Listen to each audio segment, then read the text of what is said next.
more time. That's what the camera was.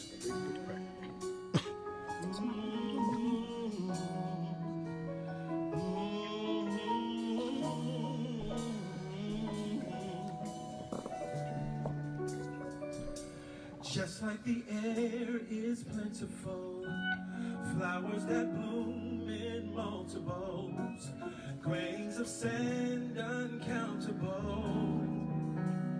I am enough.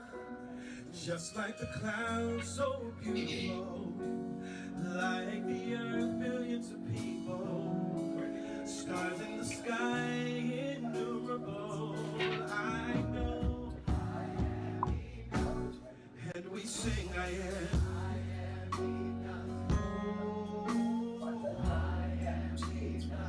Just as I am, just as I am, I am enough. I am enough. Raise your fist up high and say, oh, I am enough. Just as I am, just as I am enough. Oh, just like the air is plentiful, flowers that bloom in multiples, the grains of sand, I can't count them all, but I know I am enough. And I look at the clouds, they're so beautiful, like the earth, billions and billions of people, stars in the sky, innumerable. I know I am enough, and we sing I am. Oh, we are just as I am. Just as I am enough. Oh, yeah.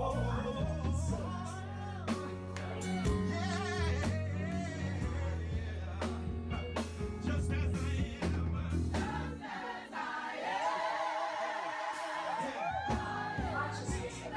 oh, I am power. And I am peace. I am peace. I am love. I am love. Eternally. Eternally. And I am whole. I am whole. And complete. And complete. Oh, that's who I am. That's who I am. That's who I be. And we sing I am enough.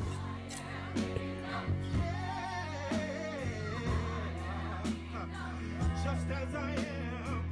Just as I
just as I am. Just as I am, I am enough. Yes, and so it is. And so it is. And so it is.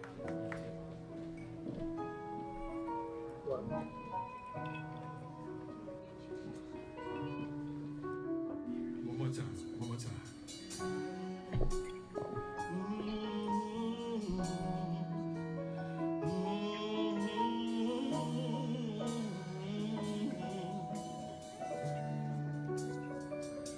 Just like the air is plentiful, flowers that bloom in multiples, grains of sand uncountable.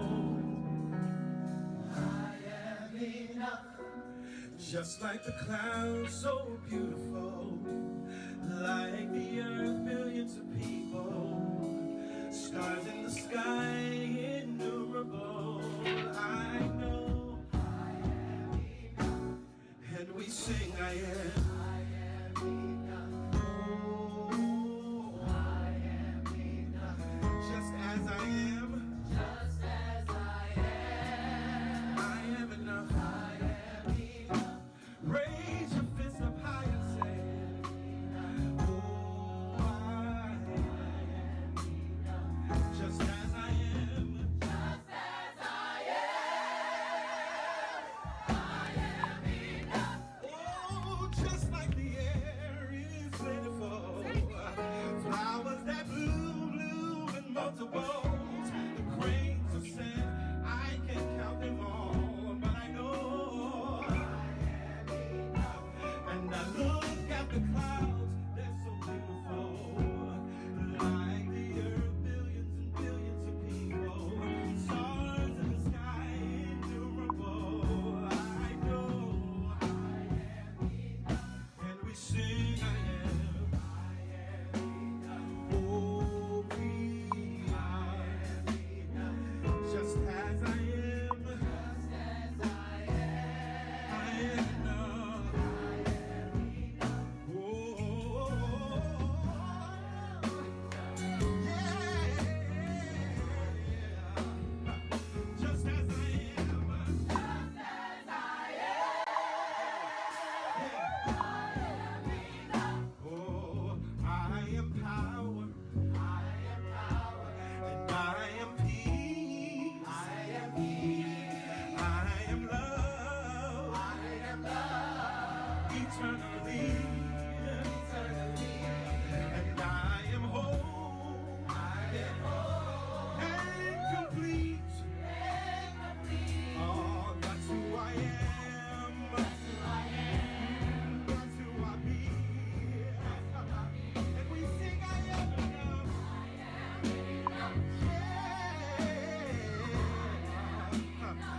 Just as I am, just as I am,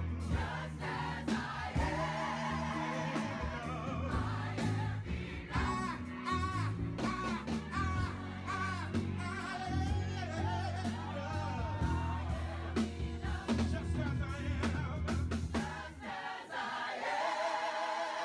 am enough. Oh, we are enough. We are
just as I am. Just as I am, I am enough. Yes, and so it is. And so it is. And so it is.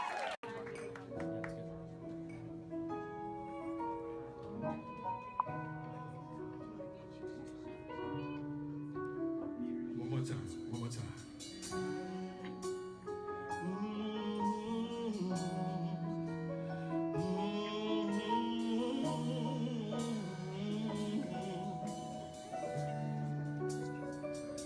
Just like the air is plentiful, flowers that bloom in multiples, grains of sand uncountable. I am enough. Just like the clouds so beautiful.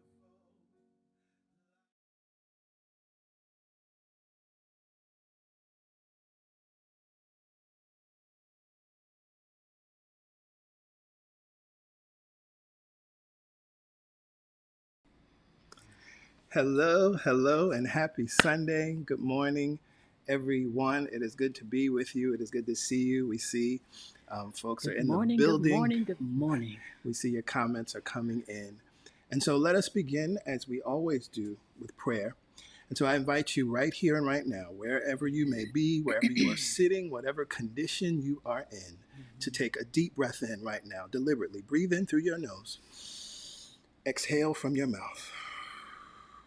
And another time, a conscious breath in. We breathe in through our nose, out through our mouths. And for a third time, we breathe in. And we breathe out. I am grateful for the breath. Yes. I am grateful for this tool, this ability, this faculty that we have to bring ourselves back to the present moment. As we bring the focus of our attention to our breath and choose to breathe in deliberately, we leave the past, we leave the future, and we are here now. And so it is from this now moment that I speak this word. There is one mind, one power, one presence. It is working in all, through all, and as all. That mind, that power, and that presence is God, and it is omnipresence. It is everywhere present at all times. It is omnipotence. It is all the power there is to be, do, or have anything. It is omniscience. It is all of the wisdom, all of the knowledge, all of the solutions, all of the answers, and it is right here, right now. There is no spot where God is not. There is no spot where love is not. There is no spot where peace is not. There is no spot where ease is not. There is no spot where God is not. I recognize that it is right here, right now, and I recognize that I live, move, and have my being in it. And as I live in it, it expresses in, through, and as me. My sister, my brother, you are one with God and one of God. You are God's divine, holy presence. You are God's divine and holy child.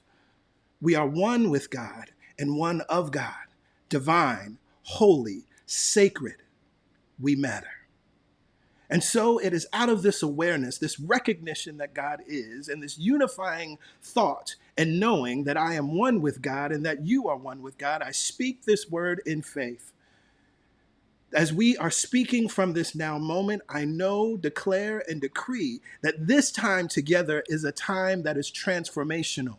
I declare and decree and know that in this moment, in this time, in the 90 minutes that we spend together will be a time of transmuting and transforming fear, a time of transmuting and transforming hate, a time of transmuting and transforming any sense of inequality, transmuting and transforming any sense of injustice, transmuting and transforming any thought that is in our minds that is unlike the truth of life, and returning us back to the truth of ourselves so that we can be effective on this planet as we choose to experience justice on the earth, as we choose to experience equality on the earth, as we choose to experience peace on the earth.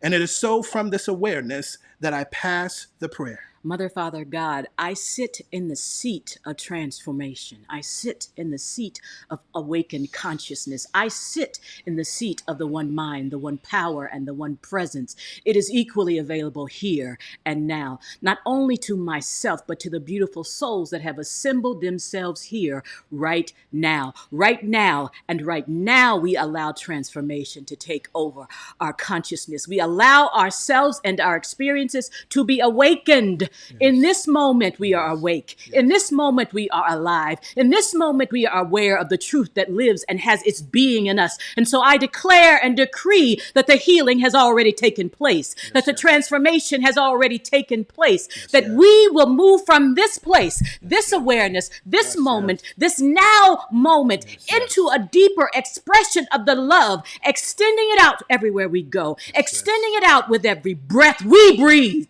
From this place of awareness, I say that this time together is whole, perfect, and complete. In this time and in this space, the healing has taken place. And I let go of any thought of doubt, fear, worry, insecurity, guilt, anything that would keep me separate from this consciousness that knows who and what I am. From this place of the I am, I release this word knowing that it is full of gratitude, full of ease, full of peace. And together we say, Amen. Amen. Ashe. Ashe. And so it is. So it is. So it must be. So it must be. So it must be. Well, hello again, everyone. The vibration of prayer has established a foundation for our time together on this Sunday and in this time. And just the vibration of prayer alone feels good. I feel the shift. I feel the shift even in this moment. So as many of you know, and if you do not know, we shared in an email that went out yesterday that we are going to be talking about the events that have been taking place in our country. We're going to be talking about racism and injustice and metaphysics and looking at it from a metaphysical lens. And so if you were expecting spiritual economics and the next chapter, that is on hold until next week. It would simply be tone deaf to move forward. Excuse me, and continue to study that book, although it's beneficial and can be applied to what's happening now. Again, I think it would be incredibly tone deaf. And so we're going to speak directly to the conditions, what's happening in our desire to bring truth to each and every one of you, and in our desire to bring perspective, to bring healing, to bring some levity. And so I do want to just take a moment. We can just look at a couple things. And the first thing is just to remind you all of what's going on at CSC, that we do have prayer every Wednesday morning at 7 a.m. Eastern Standard Time. The information, the numbers are here. Please join us. This is a part of our daily spiritual practice, prayer. And of course, we want to support you midweek by tapping into the vibration of prayer. We share that day's reading from the Daily Word, and one of our prayer champions or one of us will lead the prayer for that day. It is powerful. It is necessary. Please tap in. Additionally, if you have a prayer request, by all means, please send an email to prayerchampions@celebrationsc.org, and you will get a response acknowledging that we received it, and know that we hold and will know that truth with you throughout the week. It is beneficial, and we know that as we're in this time, of course, of experiencing the effects of racism in the United States, we're also still in the midst of a global pandemic. And so there are so many calls for prayer and calls for love. And so we want to hold and know that truth with you. Additionally, I think it's very important in this time that we also remind you, and this is specifically for our New Yorkers, that there are resources. One of the things that we really want to talk about today, and we are concerned about your physical, spiritual, mental, and emotional health, right? And we can't just talk about one thing and not talk about the other. We can't look at one thing and not look at the other. And so there's resources here. It's available 24/7, text, talk, or chat. NYC Well. PY and I, of course, are huge advocates as it relates to mental health and understanding that this is part of the the equation, right? That we speak about spirituality and teach and are spiritual teachers, but we understand the incredible need for therapy and the incredible need for these mental health resources. So they're here. Also, there's a specific resource related to COVID-19, as again, we are still in a global pandemic in the midst of everything else that's going on. So that information is there. And as we close out Mental Health Awareness Month, we remember and recognize that our prosperity is also our prosperity in our mental health and well-being. So please take advantage of the resources that are here in New York, or seek those resources out wherever you find yourself, whatever city and whatever state. Absolutely. Absolutely. And particularly for COVID-19, if you go to the CDC website, there are resources specific to mental and emotional health as it relates to COVID-19. So, y'all can't see us.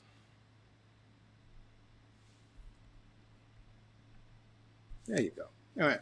So, there's a couple things that we want to accomplish today. And, I think more than anything, and I even saw it in some of the comments, that there's just some healing that's needed, right? As there are calls for justice, and as there are calls for the states in this country to do what is necessary from a legal perspective, there is a need for healing, incredible healing. And so PY is going to lead us in meditation, but she's also going to lead us in releasing, because those images of George Floyd, we'll talk about it later, but please stop sharing images of George Floyd that aren't images of him alive and well. It is one of the most traumatic images around, and particularly right now. And so in as much as any of us have seen those images, in as much as any of us have watched the video or videos, we need to get that out of our bodies, right? In addition to all of the other thoughts and feelings that we have. So PY is gonna lead us graciously and gracefully. And before that, we're going to tap into the vibration of song with a video Soul 21 singing the chant Nam Myoho Renge Kyo, which is a chant of alignment, right? It's a chant that is allowing us and supporting us in realigning with what is true, with the rhythm of life, which is God itself, because it is only from that place, the rhythm of life, the present moment, we can use a lot of different words, that then we have access to inspired ideas and inspired action. So let us get into this vibration, and then PY will lead us.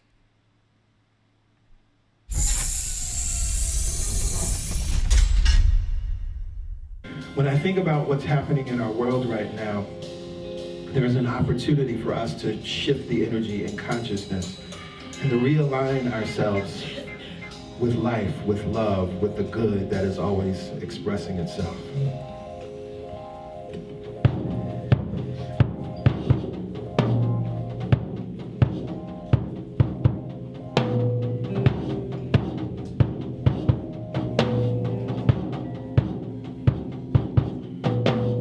Nam Myoho Renge Kyo.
Oh, moving.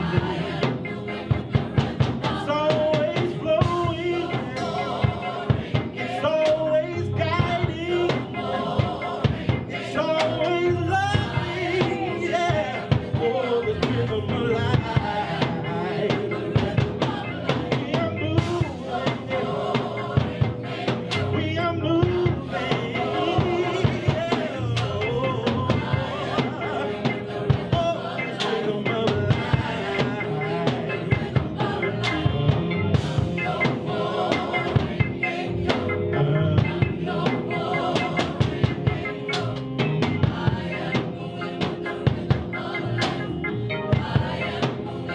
Let the rhythm move you. Let the rhythm take you. Oh, move with the rhythm. Oh, the rhythm of life. Yeah.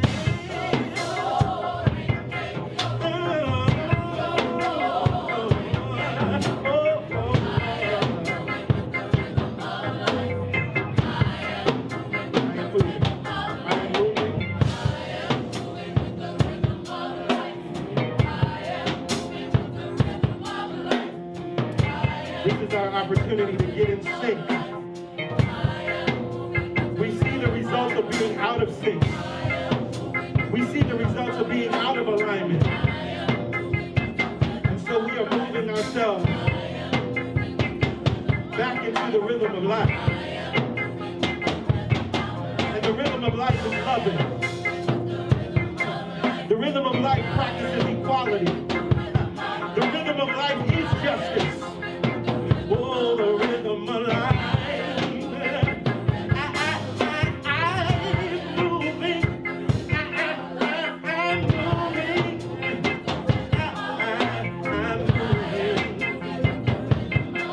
I'm moving.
And so we feel that rhythm within us right here and right now. I still feel that movement from side to side. The rhythm of life is moving us right here and right now. And where is the rhythm of life moving us? It is moving us through and past our trauma. It is moving us through and past our pain. It is moving us through and past our discomfort. It is moving us through and past all suffering, all distress, all dis-ease. So today, we're going to allow that rhythm of life to move us towards this healing that we seek. But in order to move past and move through and move towards healing, it requires release. We can no longer carry the baggage of our trauma, the pain and the emotional distress that we have felt, the need to justify that pain, the need to carry the trauma. Today's meditation is about releasing it. And as we move towards and as we allow this rhythm of life to flow in through and as us, we must drop what no longer serves us. So let's close our eyes right here and right now. Still feeling the rhythm, but equally important, noticing the breath.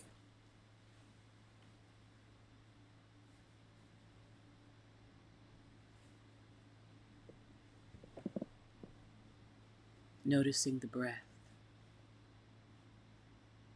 Noticing the inflow and the outflow.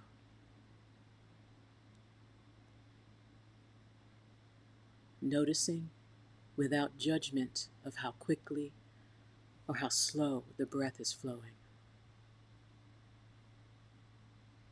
Just noticing. Bringing ourselves present, making ourselves conscious, and removing anything that would keep us from being aware.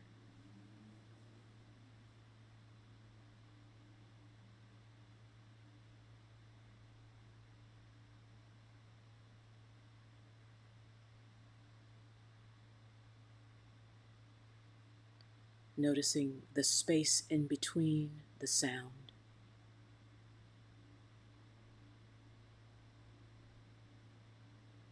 Noticing the sound.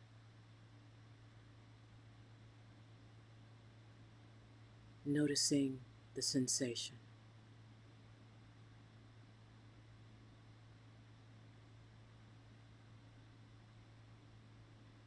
And now, let's breathe together because we can.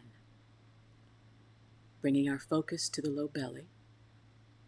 Inhale through the low belly. Hold it there.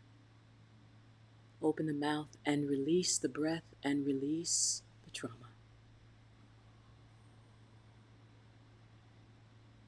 Past where you think there's air, release. Inhale again through the low belly. Hold it there. Open the mouth and release.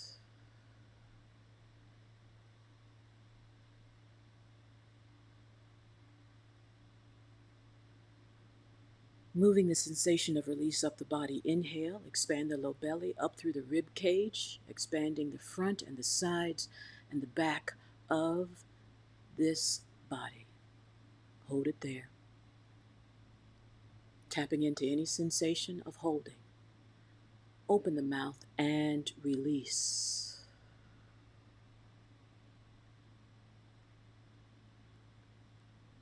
Inhale again all the way up through the rib cage.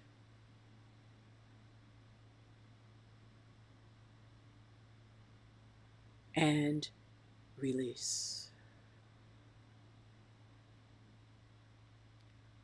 Now moving that energy, that breath all the way up through the heart. Inhale all the way up. And this time, close the eyes and connect to the heart. Hold it there. And release.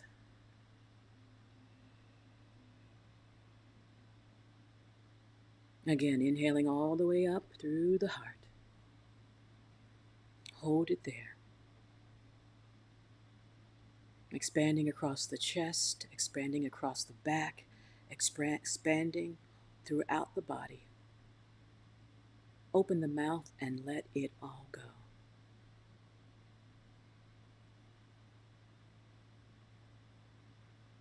Inhaling again all the way up through the heart. Closing the lips this time and exhaling through the nose.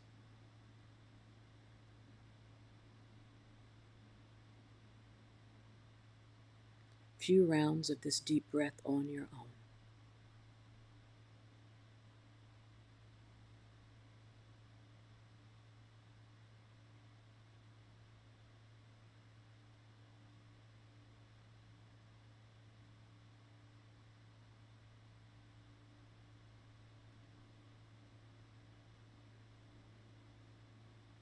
And as we relax into this comfortable seat that we've created, let's begin to physically relax every cell, muscle, and fiber of our being.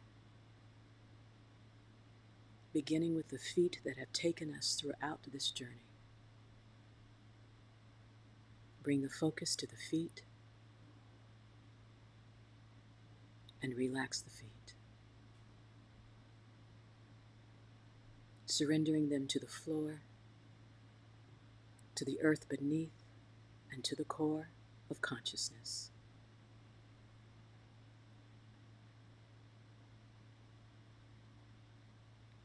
And as we relax the grip that we hold on the earth, something else takes over.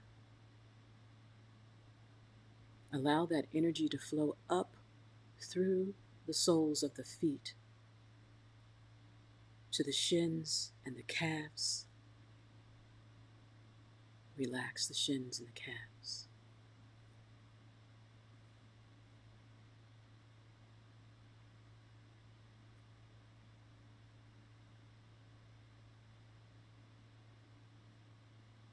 Energy flowing across the knees. Relax the knees.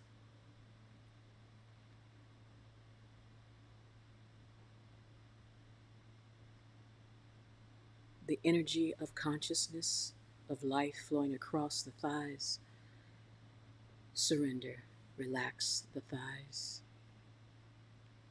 the hips, the glutes.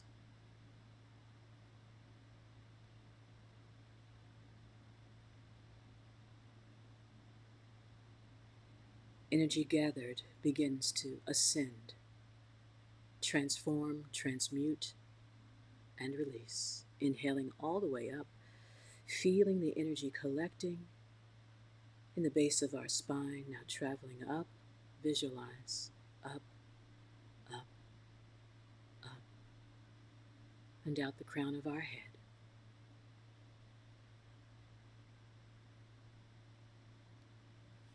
Creating an open channel, allowing the energy to flow now back down through the crown, across the third eye. The throat opens, the shoulders relax. Energy flows out and down the arms, out the fingertips.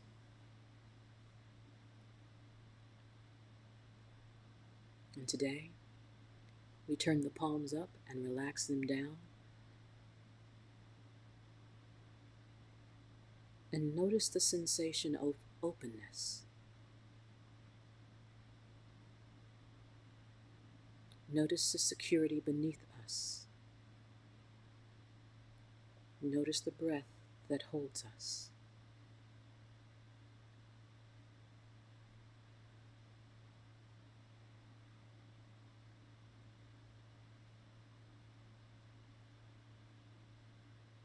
And just as we have released our body, now let's release our minds.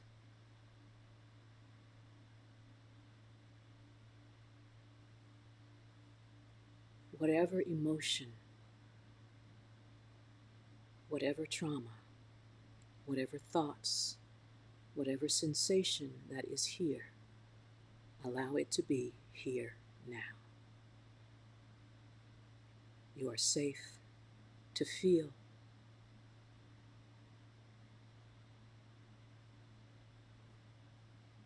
and safe to release.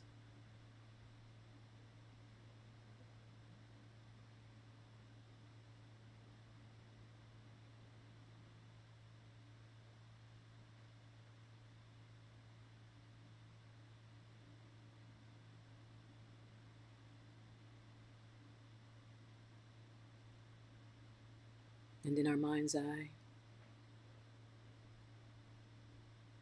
whatever fear, doubt, worry, sadness, anger,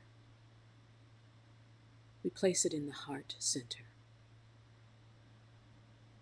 because the heart can handle the healing of those emotions, of that experience. We place it there.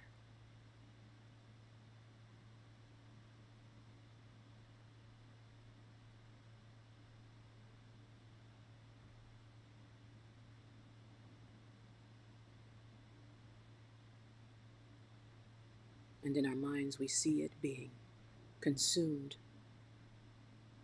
by love,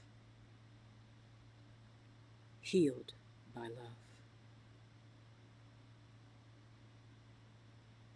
And we rest in the healing.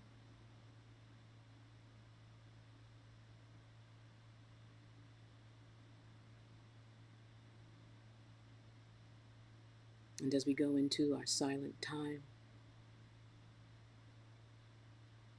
we allow each breath, each thought to be released, and love to take its place.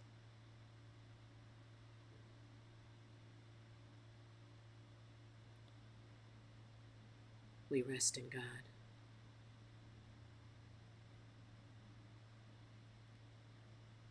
I will monitor the time. You just allow the release and bring the mind back to this idea of the resting place, of the healing place, of love.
With our eyes still closed,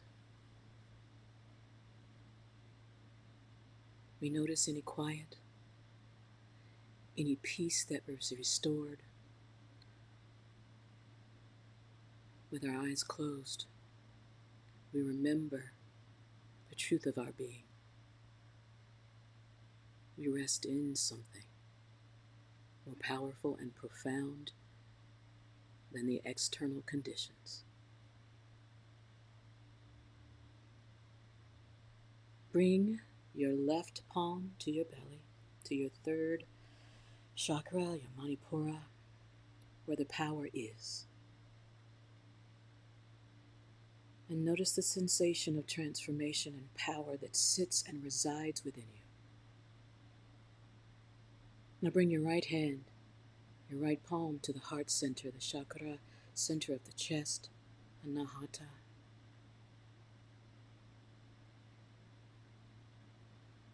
And notice what happens when we allow the transmutation of energy moving up to the healing of the heart.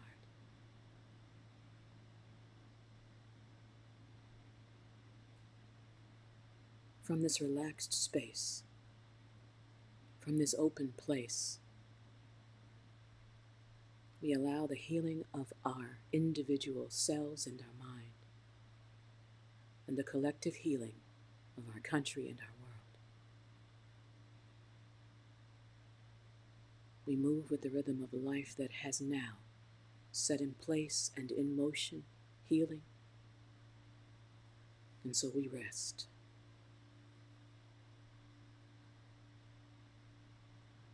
Now bring palms together at heart center, bow chin to fingertips, and pause there. Notice the beating of the heart, notice the relaxation in the body, noticing the space that has been created within and all around us. We bow to the ancestors that know that peace is possible. We bow honoring the ancestors who hold the truth within and for us.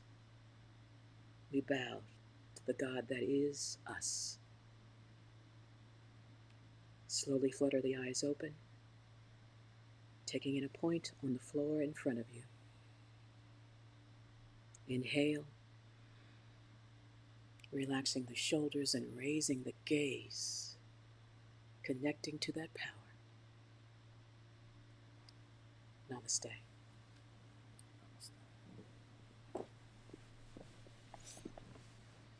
Namaste.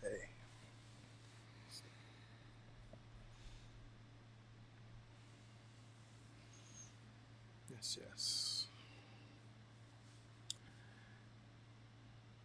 I forgot to mention it earlier. If there's anyone, if you are new, connecting with us for the first time, there's a number here on your screen that you can text. Text the word welcome so that you can be added to our mailing list so that we can stay in touch with you, so that you can stay informed and abreast of what's going on at CSC. Of course, as things are shifting and changing with COVID-19, but in general, we still have some wonderful things planned and some amazing things that are going to be going on for the remainder of the year and in the coming weeks. Thank you, PY. Meditation was right on point and necessary for all of us. So this morning, on this day, again, for those who are just joining us, we're going to talk, just talk a little bit. Of course, PY and I talk and share with each other a lot of different things, and we do our best, in these moments. I personally think that the wisest thing is to be intelligently silent. Right, silence can be problematic, but I think we are so we've been taught to react, right, versus respond, and so many times we post with our reactions rather than taking some time, and so. Now is our time to speak, right? Now is our time to share. Now, in the past 7 years of CSC, we have experienced a lot in this nation.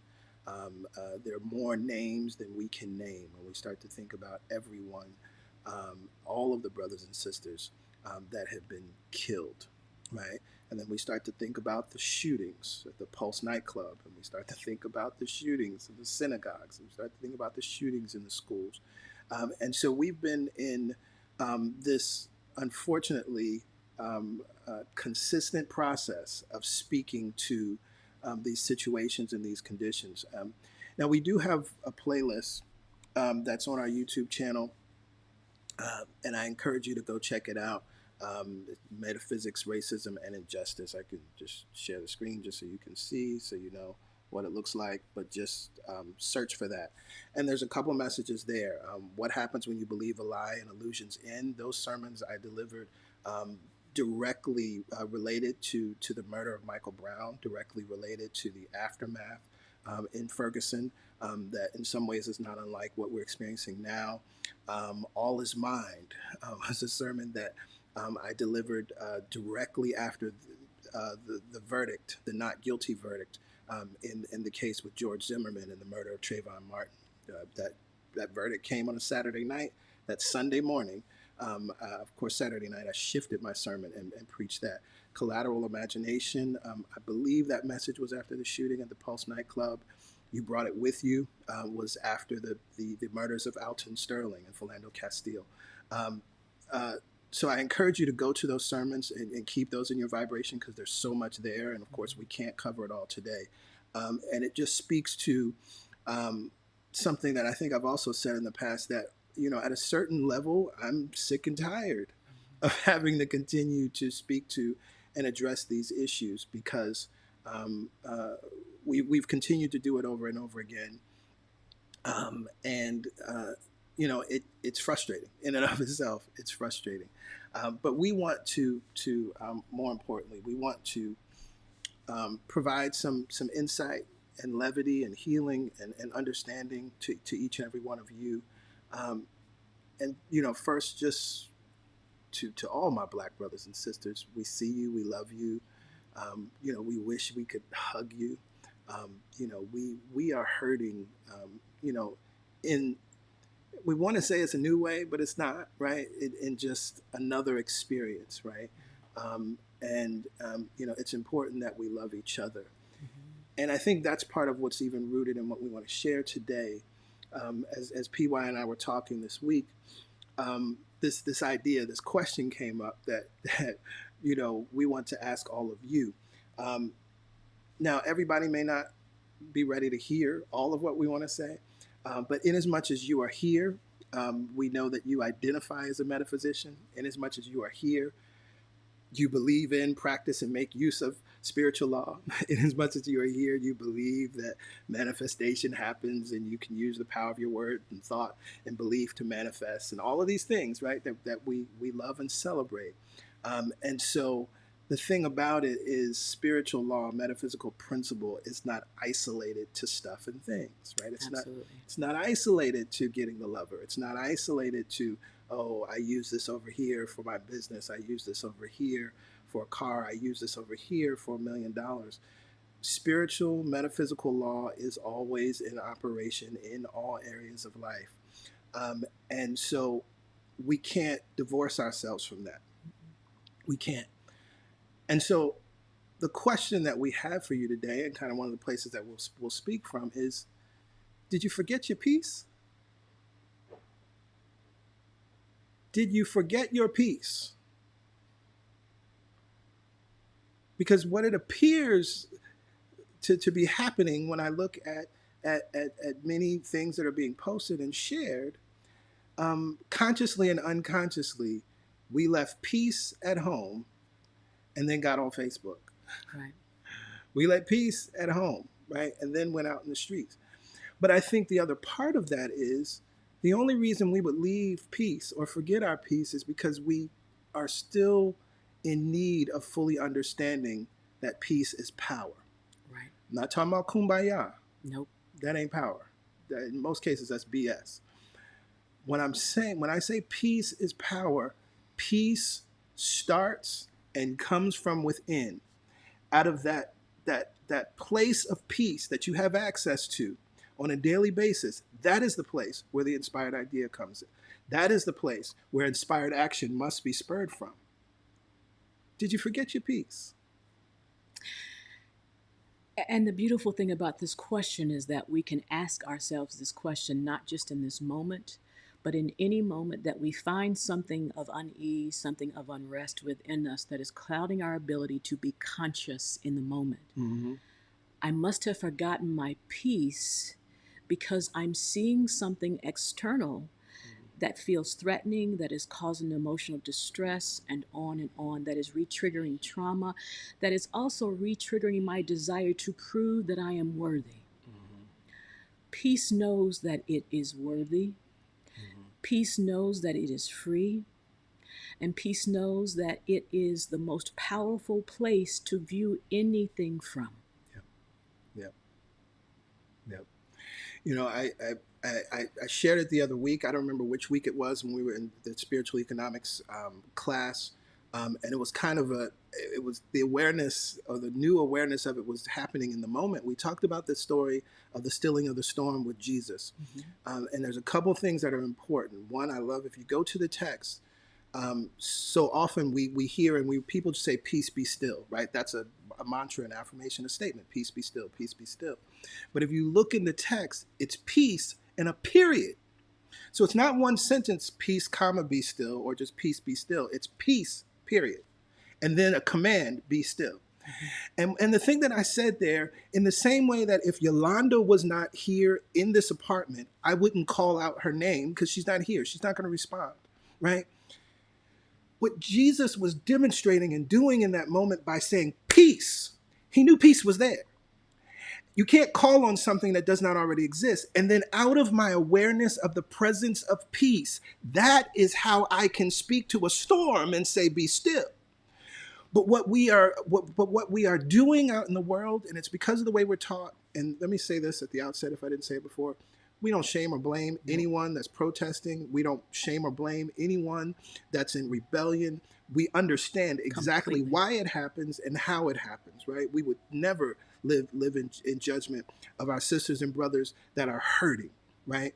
And if it was 20 years ago, I'd be out in the streets out there too, right? Right? So let's be very clear. We will not be those pastors, right? Ain't gonna do it. You ain't gonna get me to do it because I understand what's going on, right? And I would just be foolish, you know. I would have to disavow so much information for me to vilify, shame my brothers and sisters in that way. But what I recognize is that we've been taught that is how change happens. I use this example all the time, but it's so applicable to this moment, right? From the level of consciousness, we understand that everything that's happening out in the world is a reflection of a consciousness, right? A collective consciousness, a set of beliefs, right? And the consciousness of the United States, you know, even at its birth, I'm sure many of you have articulated this and seen this, but you know, we were talking about it the other day.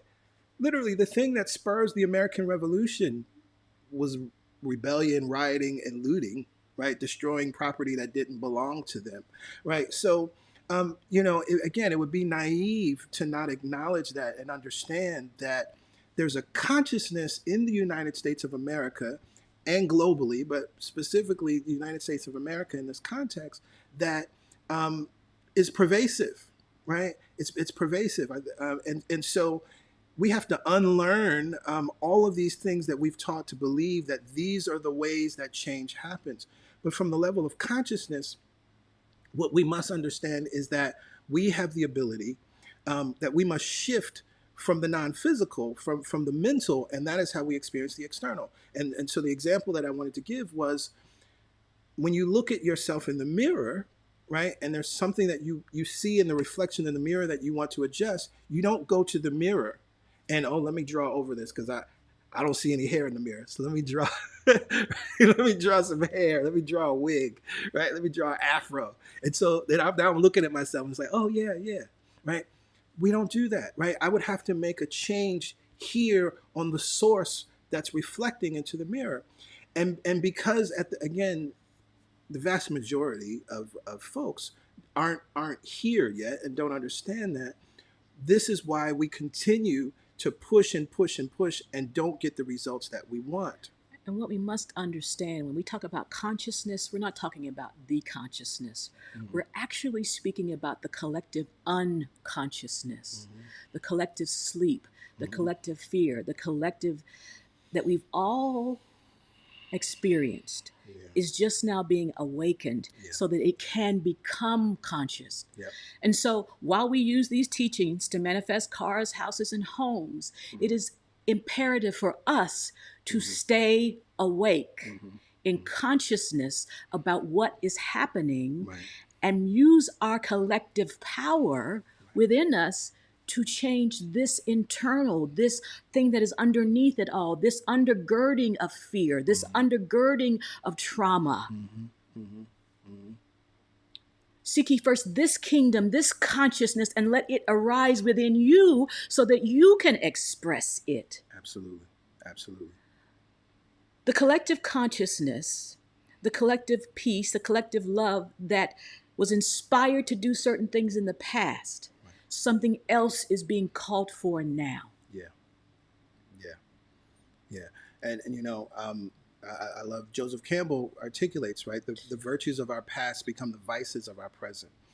And one of the things that we're constantly articulating is there must be a new approach. And we believe that it's a metaphysical, psycho-spiritual approach that's really needed, right?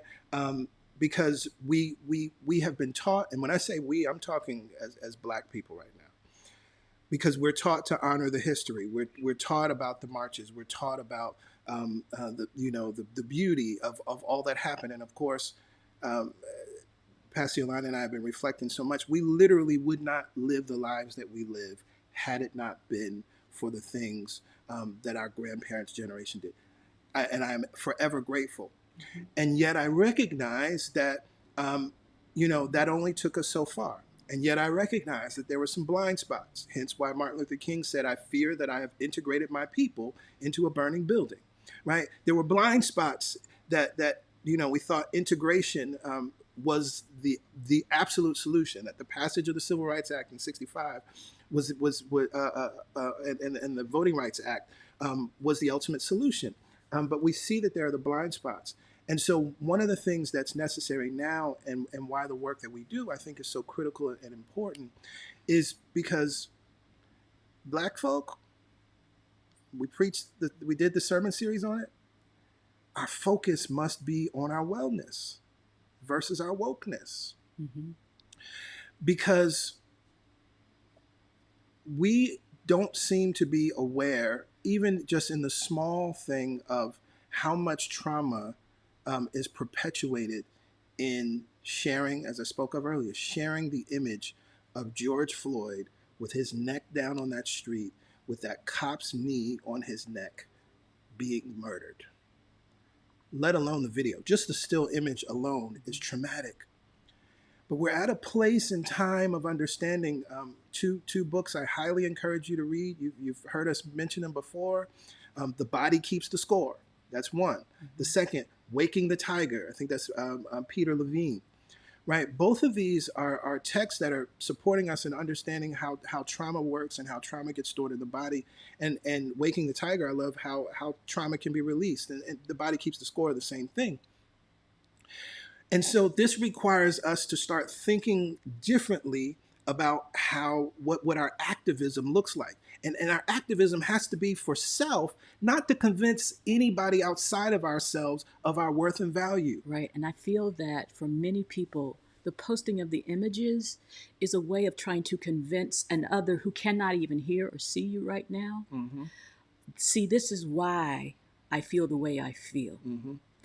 You don't need to convince. Your feelings are legitimate. Absolutely. Your experience is legitimate. Yes. We don't have to legitimize it by sharing images that re-traumatize us. Right? And I also think about ancestors.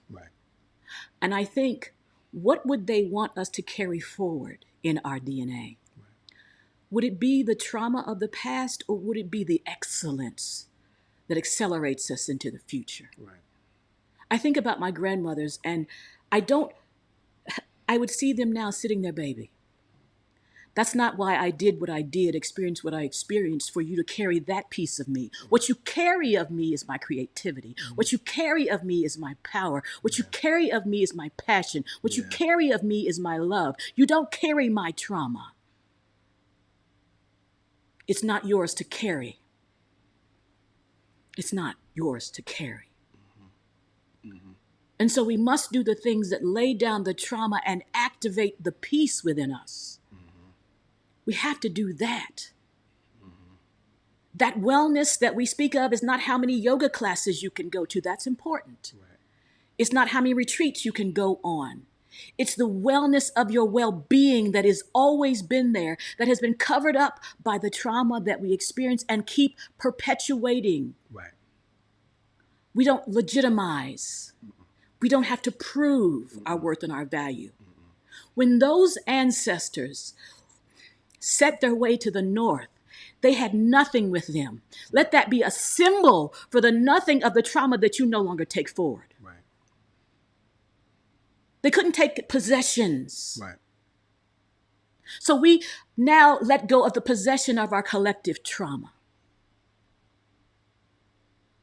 They were in search of something. They were in search of something that they already knew existed, just like their peace.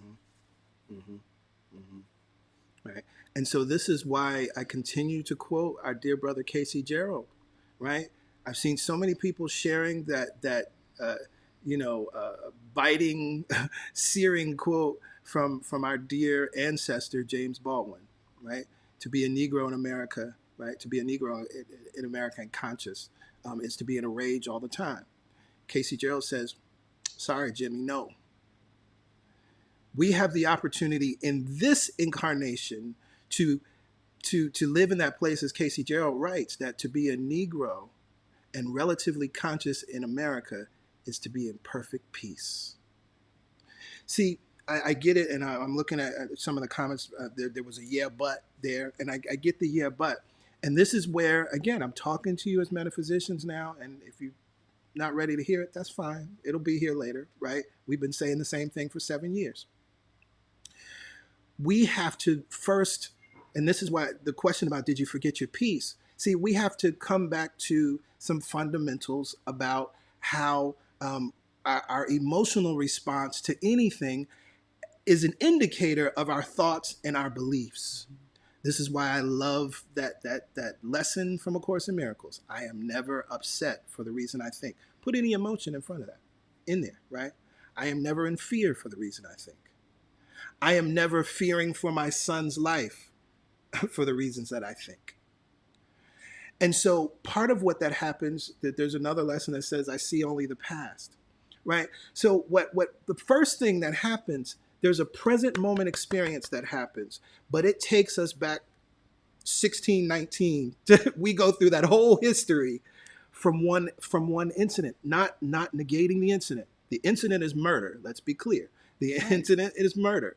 The incident is wrong. The incident needs to be addressed. All of that is true. But from our level of consciousness individually, what we do is we go all the way back to the past. And the thing about that is there's no power in living in the past. And so this is what we must understand as metaphysicians of color, right? That if I see and view any experience through the lens of the past or projection into the future, right? I take myself out of power, right? I take myself out of my potential. And so this is the reason that we must tap into and learn how to then move through the emotional scale, right? We're not saying that you don't have the emotional reaction. Of course not. We're not saying that you numb yourself to it. That would not be a release of the trauma that is stored. Mm-hmm. What we're saying is that you move through it, that you don't get stuck in one aspect of it. Mm-hmm. You've got to move through it to get... The pain is saying, pay attention inward now, but not just paying attention to the pain. Right. It is releasing the pain. It is seeking out the peace. Mm-hmm.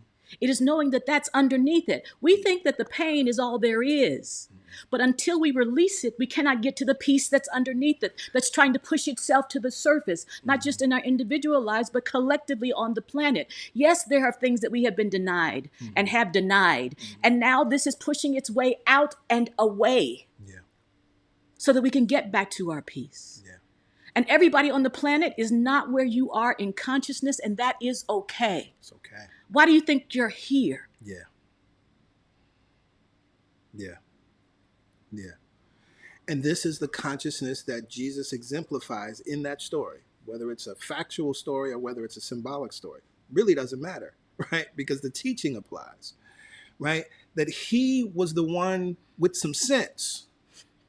He was the one that when everybody else was freaking out and scared because of this storm, they called on, he was asleep, first of all. I love that part of the story, right? They called on him, Master, Master, do you want us to die?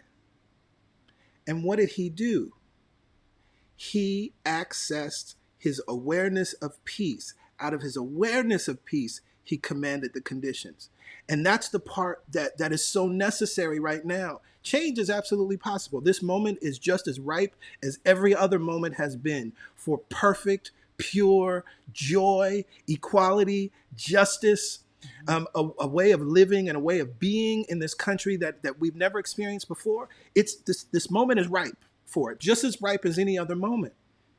But what it requires is for somebody and somebodies to recognize this peace that exists within and then command, act, do, be from that place of peace. That's the power. And again, I will keep saying it. I'm not talking about kumbaya. Right. Right? I'm not talking about, woo-woo. That's BS. That's part of the problem. People out here with fake peace. Right. Woo-wooing, and there ain't no peace because there's no power in it. They woo-wooing, but not true-truing. Yes, yes. Right? And so hear me when I'm saying that, right?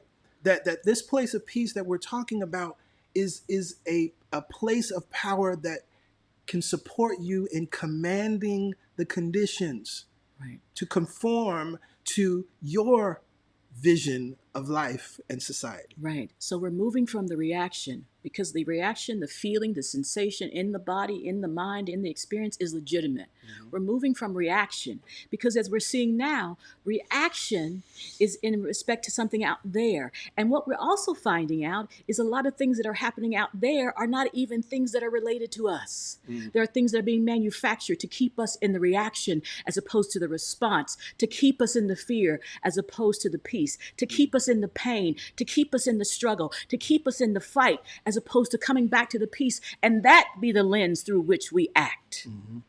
Mm-hmm. Mm-hmm. Of course, as I could see peace instead of this. Yes. Yes. Because from the peace perspective, I know what to do. Right.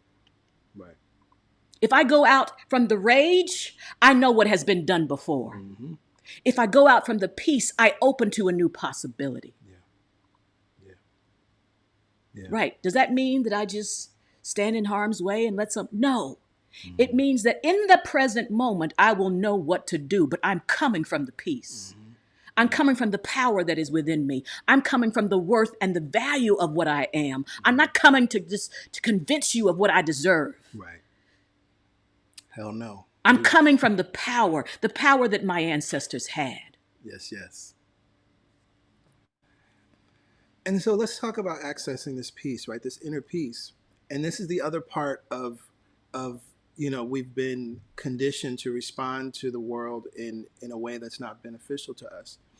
Because one of the prime ways that we really access this peace on a daily basis is through meditation, right? We talk about it all the time. Now, meditation feels like the most uninspired action in the face of what's happening, right? Like, I'm supposed to sit still, right?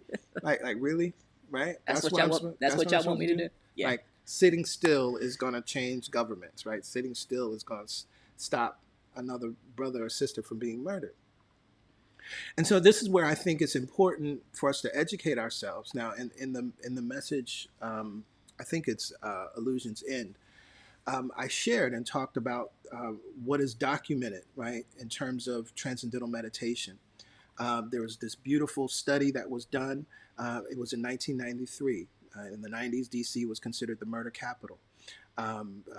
Drugs led to a lot of violence. And of course, again, we live in a country that was founded on violence, right? That's in the consciousness that needs to be healed in the United States.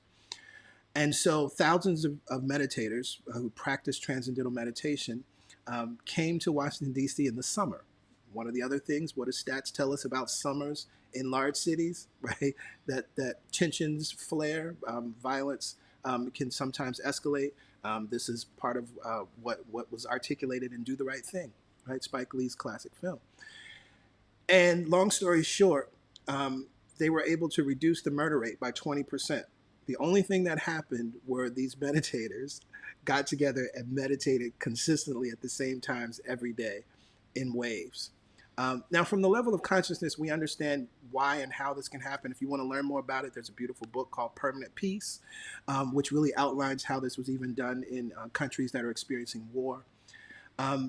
And, you know, unfortunately, this is not something that's being talked about, you know, in the mainstream.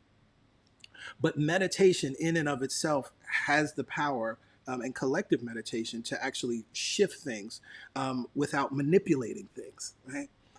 But more importantly, it starts with the individual. And why is this so incredibly important?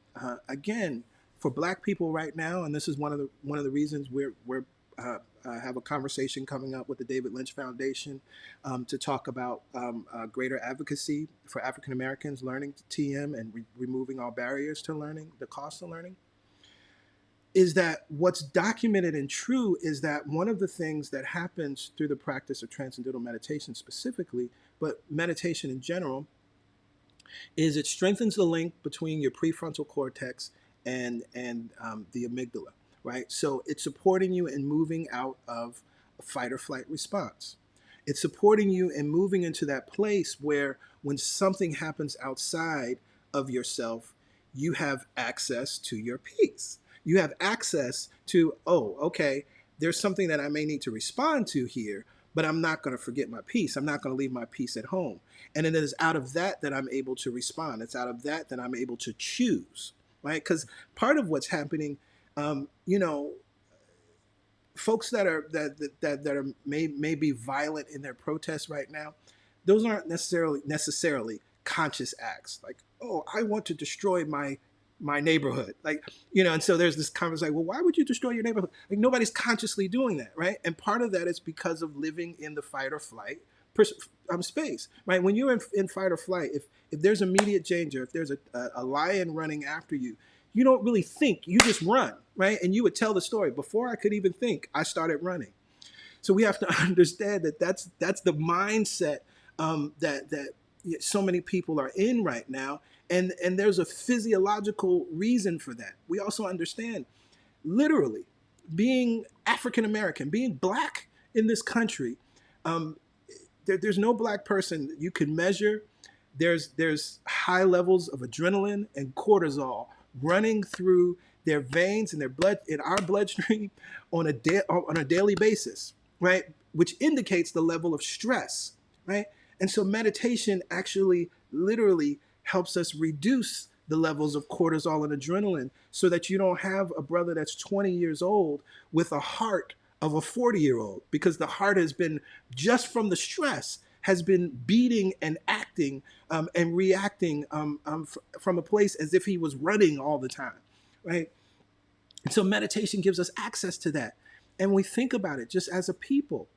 If we as a people then individually start to reduce that within ourselves, we are going to be able to show up for ourselves and for each other in a more profound way, right? And so then, again, fight or flight is what has us asking people to see us, asking people to acknowledge that we matter. And say, we off that. Right. We know our worth. We know our value. And so this is one of the practical points when we talk about accessing inner peace, that it's actually possible, right? And it's going to require us to do something different, right? We can't do the same things we've been doing. Right. And think about your own life. Let's take it away from what's currently happening. Mm-hmm. When you have a stressful situation, when you are in fear and worry and doubt, do you have access to solutions? I think about my own life. When I have been in the most distress, the most stressed out, it is the moment that I let go, come to the present moment, that an answer comes to me. Mm-hmm. What does that mean? That the answer was always available to me, but I could not see it. Mm-hmm. And so if anything, I have compassion for the people out there now, because the vision is narrowed to a certain outcome. The vision is narrowed to what's happening in the body. And for that, I have so much compassion, because I've been there in my own life. Right. I didn't have to go and burn anything. I was burning down my own house by my own thoughts and my own actions, or my ability to not stay present, to not stay in my peace. And when I came back to my peace, guess what happened? A solution. Yep. And so we all get it. Yep. We get it as people of color. We get it because it's happened in our individual lives where we have been so stressed out, so in anger, so whatever the emotion is, that we cannot even access our current breath. But when we do, when we come back, an answer arises, a response comes. And so there's no but in that, oh, this only works under certain circumstances. If it works one way, it has to work in all ways. Yeah.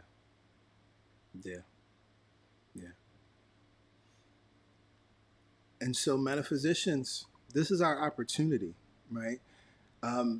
We can talk love and light, but we need to understand what love and light is, right? We can talk peace, but we got to understand what peace is. And I can't say it enough. And the reason why I'm saying this over and over again is specifically because of how New Thought uses terms like love and light and peace, right? And it has supported many of our brothers and sisters within the New Thought movement that supposedly have power, that supposedly have truth, that supposedly have the teachings, right?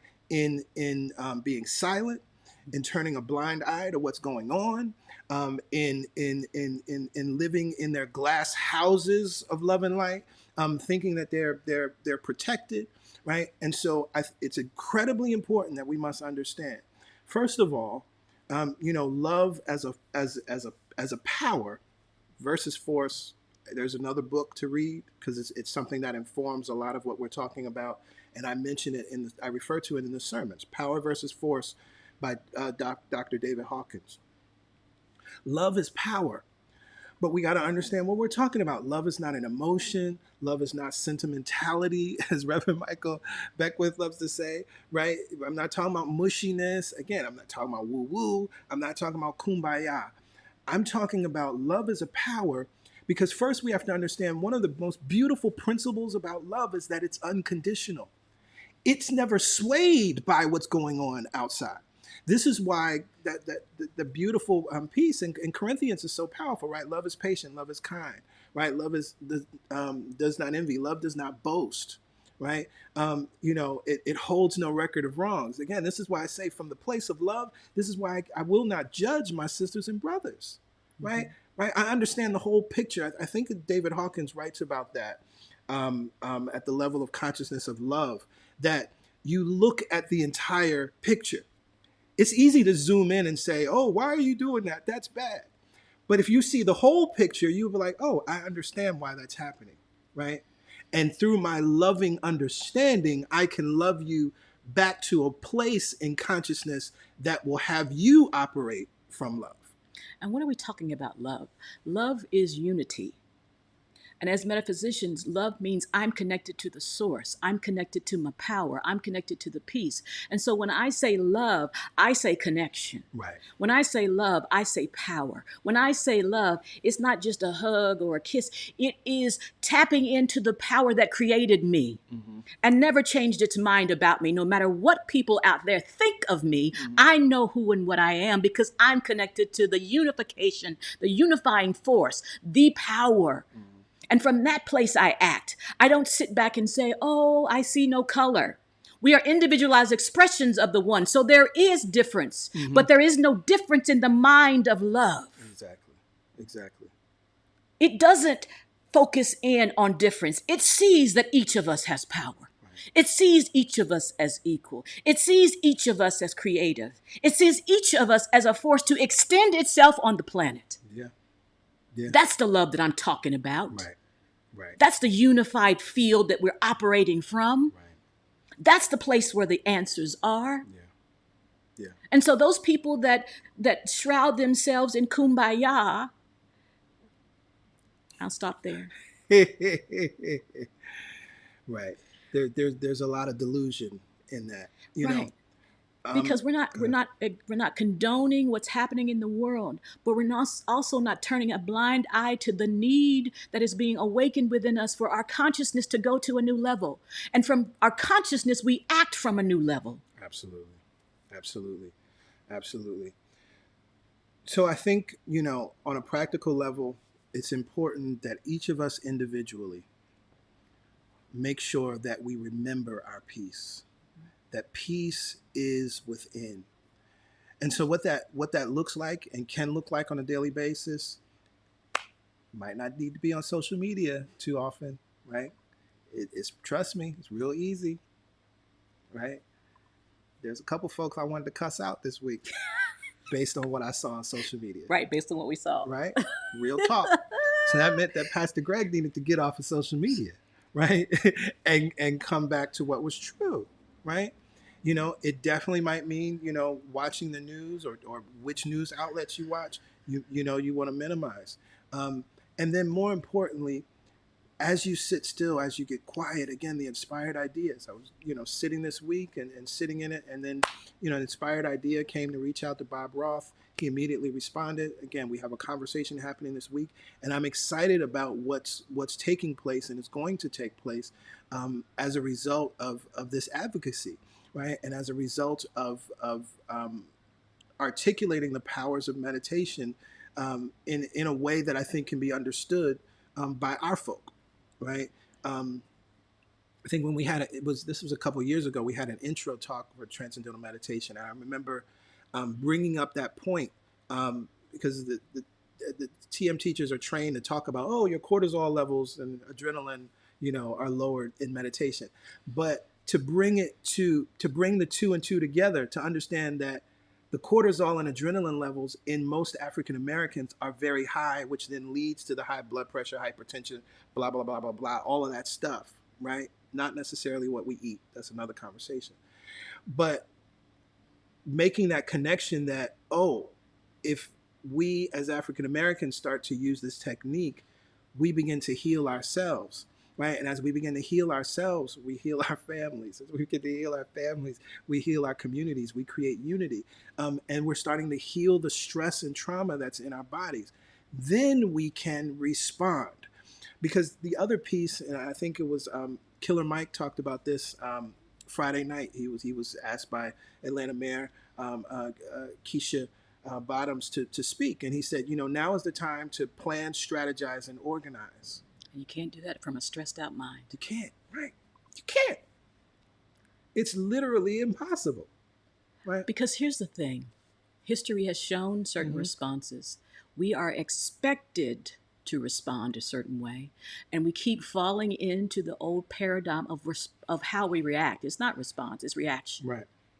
And so now we're calling for a collective response based on what we know is possible, based on coming from the peace that is within us. And so that's where our focus is now. Yeah. We hold those that are out there in the middle of expressing that emotion in love. But we also do something else in our homes and in our own lives. We plan, organize, and strategize our own mind so that we can respond from that place of knowing. Yep. Because it's interesting, we have to also acknowledge, as we acknowledge our ancestors, and as we learn and build from the past, we do know that there was plan, there was strategy behind every protest, behind everything that really took place. That affected massive change. And it doesn't matter whether you're, Team Malcolm or Team Martin. I don't think they're separate teams. I think you need to be on both teams to really be effective. But that's another conversation. But we recognize strategy, right? We recognize intelligence, right? We recognize planning that was behind every action. It was not knee-jerk. It wasn't, right? The 55 bus boycott wasn't knee-jerk, right? There was a whole lot of planning and conversations that happened that then supported the spark of when Rosa Parks was the one that chose not to chose to stay on the bus, right, and stay in her seat. But there was conversations that have been happening, right? It could have been someone else because there were a group of people that were ready for that moment, and then they were ready to implement the strategy that then broke the back of that system, right? Very important. And that's the thing. That's where we are now. So the pain is surfaced. And now how do we respond to it? Right? We respond from our peace. We have to. Otherwise, the last reaction creates the next moment. Yeah. The last feeling of fear and anxiety and trauma creates the next moment. That's metaphysics 101. Yeah. Right? It's not something that we just, I'm going to think a thought to manifest a car. I'm going to think thoughts that change humanity. Yeah. Yeah. And so all of that organizing that happened was with a goal in mind, Yeah. was with a purpose in mind, was with the truth in mind. And so what is our truth now? Yeah. Yeah. What is the thing leading us forward now? Yeah. And what is our goal, right? We hear that freedom song, keep your eyes on the prize, hold on. I shared this idea once. I was in a meeting with some activists from Brazil, and the question came up in the meeting, well, what would the end look like? What would the end goal? These are activists that are in the favelas of Brazil experiencing unprecedented racism, militarized police, things that are actually worse than what's happening here in the United States, and more pervasive. If you can believe that, right? Yeah. But they couldn't articulate the prize, right? And I think it would be an interesting exercise for you to do. I talk often about taking that idea of writing what I don't want, and then on the other side, writing what I want. But if you just had to write, what do I want, right? You're pissed off, you're mad, you're angry, you're upset, right? Okay, what do you want? And I guarantee most of you, if not the first thing or the third thing, it would be an I don't want statement.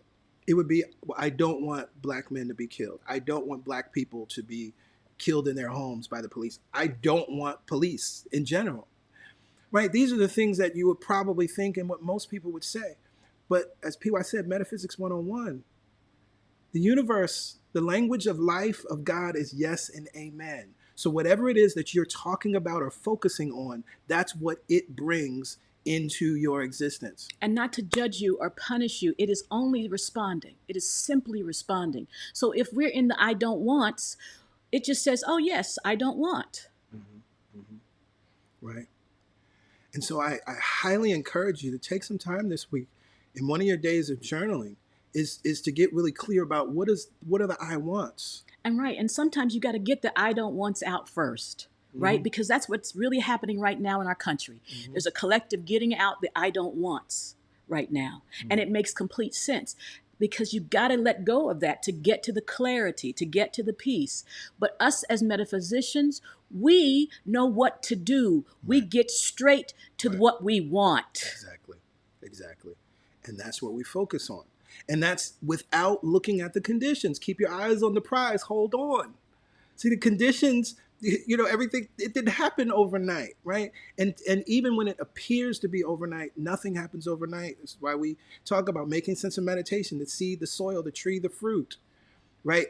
All manifestation goes through that process. Even if it happens in a second, it went through the process of a seed in the soil, grew into a tree, manifested the fruit. We have the benefit of it, right? I see some of you posting your I wants. You can post your I wants right now, right? But I highly encourage you to make that an exercise. If you want, first write down your I don't wants, because in your experience right now, that's what's clear. Right. That's the conditioned world. The I don't wants are the conditioned world, the world we see. And it's important to recognize it. So we're not glossing over it. Right? We're not pretending it's not there. We're focusing in on it in such a way that we move through it. Okay, this is what I don't want. And be very explicit about what you don't want. Allow the emotion to come up about what you don't want, because that's the only way it can be released. And now, from a clear place of peace, what is it that's called for on the earth right now?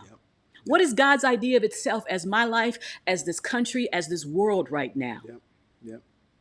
And do that exercise in your journaling, not just one day,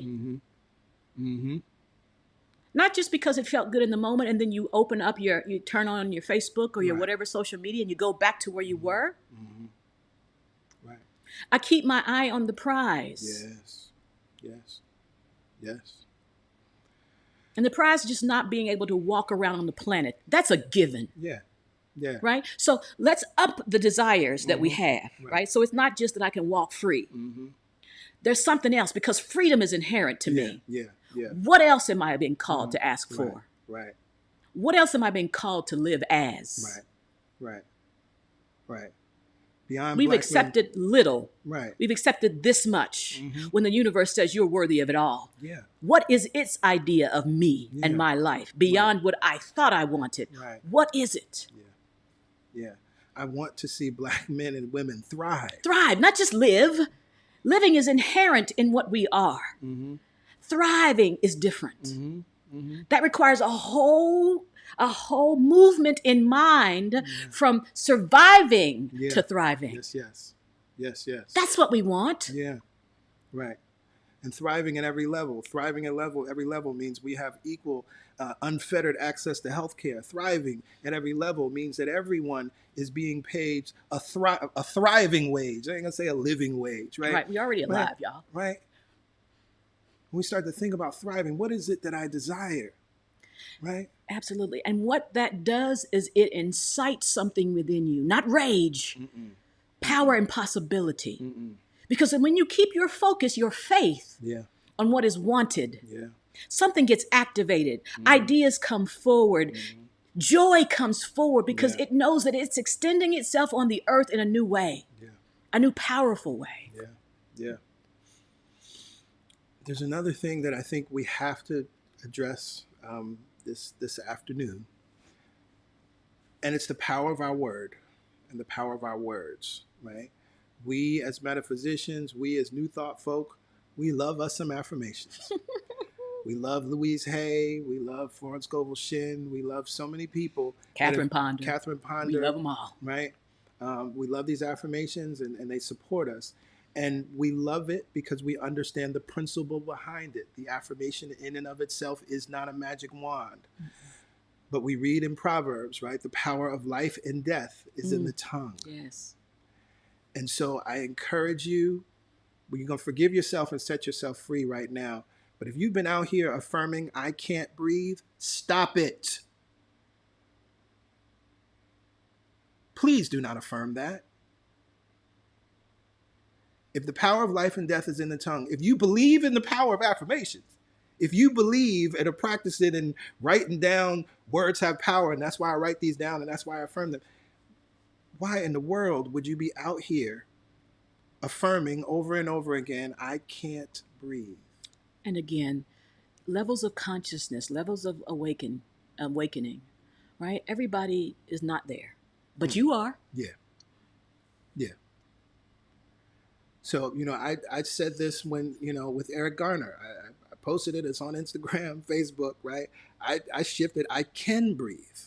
And because I can breathe, that's why I'm going to support my people in getting to this consciousness of absolute freedom and living and being free. Because I can breathe, I'm going to love my brothers and sisters on a daily basis because I can breathe, right? Or as one of my brothers posted yesterday, breathe again. Breathe again. And again, right? And again. We talked about the power of the breath. Breath is life. It's an indicator of life, right? I can breathe. And because I can breathe, as I am breathing right now, that is why I send love to George Floyd's family, and I send love to Breonna Taylor's family, and I send love, and I grieve and mourn with Ahmaud Arbery's family. Because I can breathe. Right. Because I can breathe, which means that breath is also a symbol of life. God itself breathing in through and as us. God in through and as me is going to breathe out love. It's going to breathe out joy. It's going to breathe out peace. It's going to breathe out ease. Again, we mourn with those who mourn. We grieve with those who grieve. Because I breathe. Because I'm alive. And so let us be very mindful of the words that we speak, the words that we say, and the things that we're affirming. And the things that we're affirming. Because I not only breathe for me, I breathe for those who think they cannot breathe. Yes. That's the other piece of it. If there's one mind, I have to keep my mind connected to the one mind so that I send that energy, that pulse to the ones who are not right now connected to the one mind.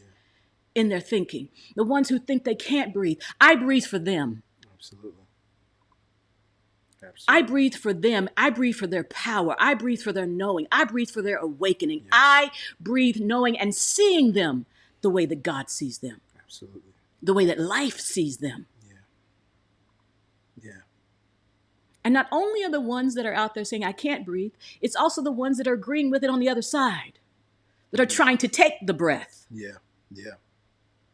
So we breathe to reinforce and reassert ourselves in the truth. I breathe. I breathe for you. You breathe for me. Yeah. And watch that breath change things. Hey. Yes. And so in this moment, let us breathe. The breath of God is breathing me. Yes. And resting in the breath of God, I know that all is well. The breath of God is breathing me. And resting in the breath of God, I know that all is well. Because God is here now. God is the power, the presence, the source of all life. God is love.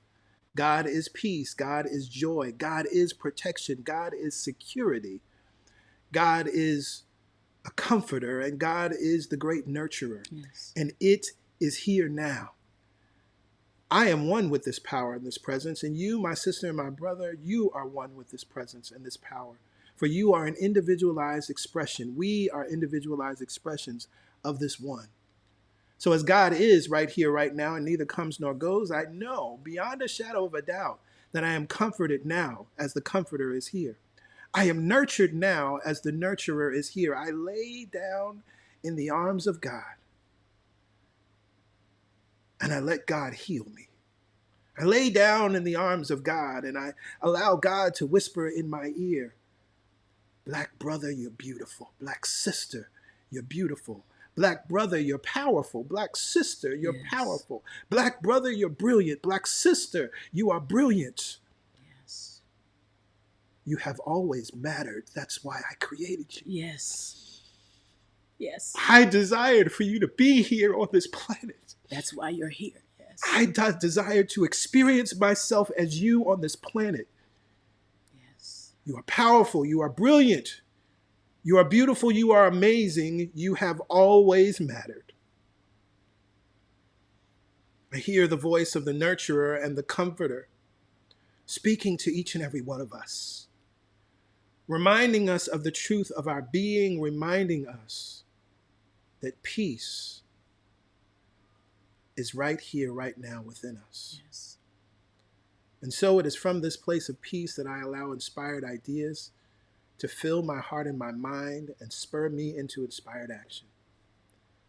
And it is from this awareness of perfect peace that is present here and now that I see all of my brothers and sisters living in wellness. Yes. That I see all of my brothers and sisters living in absolute joy. Not just joy in the midst of suffering, but just joy. For all suffering has ended. All pain is gone. And it is out of this awareness and out of this vision that I pass the prayer. Mother, Father, God, there is peace that has been expressed in this moment. There is power that has been activated in this moment. There's a blanket of peace covering this planet in this moment. And there's an activation of power within each of us that has been awakened in this moment. Why? Because we exist. Why? Because we matter. Why? Because love said it was so. I'm so grateful, Mother, Father, God, and I am in such gratitude. I thank this awareness that has come to and through each of us. I thank this morning that we rose and knew that we mattered. I thank the sun that shines on us to continually remind us, whether there are clouds or not, that we matter. Thank you, Mother, Father, God, for the truth of these teachings. Thank you, Mother, Father, God, for the ability to shift and change any vibration with the power of our minds. We collectively go to that power now. We summon that power now. And from that power, we respond. Yeah.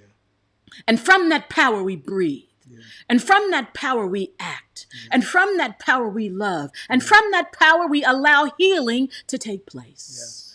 Thank you, Mother, Father, God. Thank you, God. Thank you, Mother, Father, God.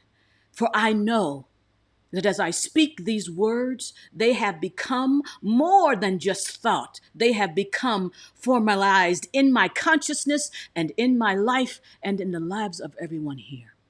We go forth today, looking and focusing in on only what we desire, individually and collectively. We keep our eye on the prize. We keep the truth in our mouths. We keep love in our minds. From this place of awareness, I release these words back into the mind that created every being, perfect, whole, and complete, and never changed its mind about us. From this place of awareness, I release these words with a breath. And together we say, Amen. Amen. Ashe. Ashe. And so it is. So it is. So it is. And so it is. Yes, yes. Oh my goodness. There is a shift. Let's stay in the shift. Let's stay in the shift. Let's stay in this peace. Let's stay in this knowing. Let's stay in this truth. In this moment, it's time for giving. And we're very clear here at CSC. Give what feels good. Whatever that amount is, whatever that amount that is without shame, that is without guilt, that is without form or fashion, or I'm supposed to do this, without rules. Excuse me, because we recognize that when you give in joy, you reap in joy, Yes. right? You receive joy. And that is the vibration that we give from. So in this moment, you can go to our website, celebrationsc.org/give. You'll see the giving section there. Give what feels good. You can create a recurring donation if you'd like. And if you'd like to text to give, 347-744-9500. There is a $10 minimum because of the fees that are associated with text to give. But give what feels good. That's the bottom line. That's really the bottom line. And we know that when we give from that place, when we give from that place of joy, when we give from that feeling good, when we give absent of guilt, then we can affirm this truth that all the money that I use, returns to me multiplied. In a never-ending cycle. Of increase. And enjoyment. You know, the old saints who say you can't beat God given, no matter how hard you try. And that's the thing. My life is continuing to show that to me, even in the midst of this pandemic. I'm just in joyful fascination at the ways in which life brings back to me this joy that I give, and using the symbol of money to give in that way. We love y'all. Oh, so much. We love y'all. We love y'all. Know that we are hugging you in consciousness. Yes, always. We expect to resume with the next chapter next week. I do want to say also, you know, this is not, of course, a one-time conversation. We've had these conversations. I'm sure this will probably come up in the God Talk next month. One of the things that we'll go ahead and just share this with you all, because this understanding of justice and looking at it from different lenses has already been part of our equation. So the next thing that we're going to be doing after spiritual economics is we're going to be reading and studying together The Sun Does Shine, right? And looking through the lens of a Black man who was accused of a murder that he didn't commit, was on death row, and how he was able to access his peace in the consciousness of that experience. Now, that's important for a couple of reasons. We're in the global pandemic. People are losing their minds because they got to stay at home. You ain't in no jail cell on death row, right? And he's teaching us and embodying and showing us the power of mind, the power of consciousness. And then also his story speaks to the historical and systemic issues we have in this country. And we want to bring light and awareness to that from a place of love and from a place of peace. And from a place of power. Absolutely. If you watch videos of him now, he is in a place of power, hence peace, that many of us will never experience with all the money in the world. And so we're going to learn a lot from him and his story. We're going to bring a metaphysical lens because he's a mystic to me. Yeah, absolutely. Absolutely. And so I look forward to, after this series is over, studying that with you all.